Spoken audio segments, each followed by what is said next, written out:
Coincidentally, an anthropologist from UNM found this symbol on a pot that had been taken from Zia Pueblo, and he chose that and put it in red on a yellow background. And the red and the yellow background is actually evocative of our Spanish colonial history, because the Spanish colonial flag that would have been used while we were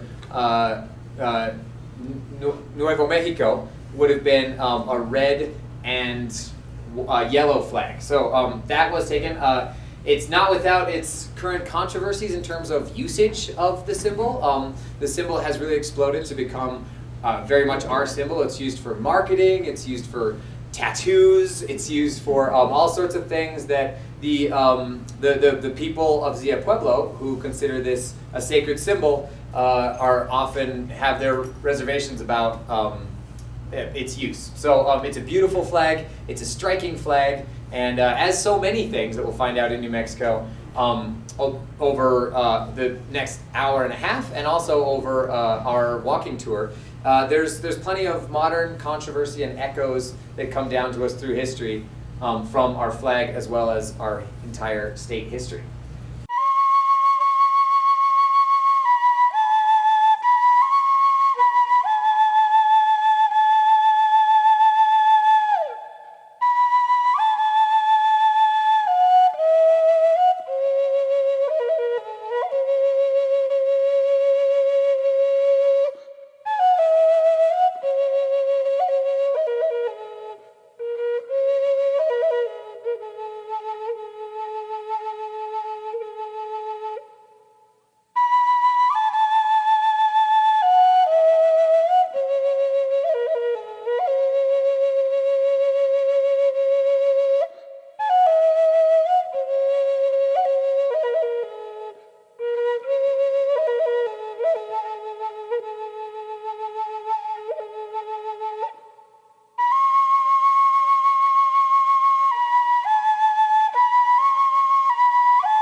what I'm most familiar with. What, contrary to what the Montgolfier brothers believed, we use heat to make the balloon go up. As you'll remember from your science classes back long ago, that heat rises, cold drops. So we heat the air using propane. So we can go up when we burn to heat the air, and then there's two ways to come down. We can either just not burn, and so the air cools and we start dropping. Or we've got a vent in the top of the balloon that we can actually let air out and then drop. Is there an elevation limit for these balloons, or There is it a matter of what you bring along? There is if you go over 14,500 feet, you must be using oxygen. Okay, so that's one altitude restriction. If you go over 18,000 feet, and this is mean sea level, so 18,000 feet above sea level, that's where all of the airlines fly, and so you can fly up there, but it takes a lot of coordination and pre-planning to do that. Typically, most flights, you're going to be 1,000, 2,000 feet above ground level. Today, I went up to 3,200 feet above ground level, which here, that means I was up at 8,200 feet. Do you have to turn in a flight plan to somebody? No. Okay. If you are going to be entering the airspace of a airport, then you have to contact the tower or approach, or depending on where you are. So you have to let them know if you come into their airspace, because they can't see us on their radar. We don't carry transponders in general. That flight that I mentioned from the Pacific, across the Pacific, they carried a transponder. So the flights that you really have to plan out and coordinate with the FAA, and if you're in another country, whatever their equivalent is, do carry transponders usually. So, as I mentioned, there's a parachute valve up at the top. So I have a rope down in the basket that goes from the basket up to the top, and I can pull that to open that parachute.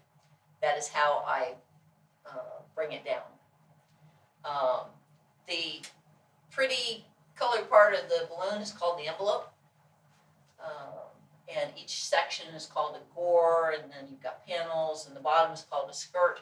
Some balloons you'll see differences, and I may have pictures in just a moment, I'll point them out. Some balloons have skirts, some balloons have scoops, which means that that bottom part is only on one side, so it's kind of like a scoop. So it depends upon the manufacturer and the style of balloon. Burners, obviously, because we have to have something to heat the air, and then we carry propane. Some countries use a mix of propane or butane. Propane is a more efficient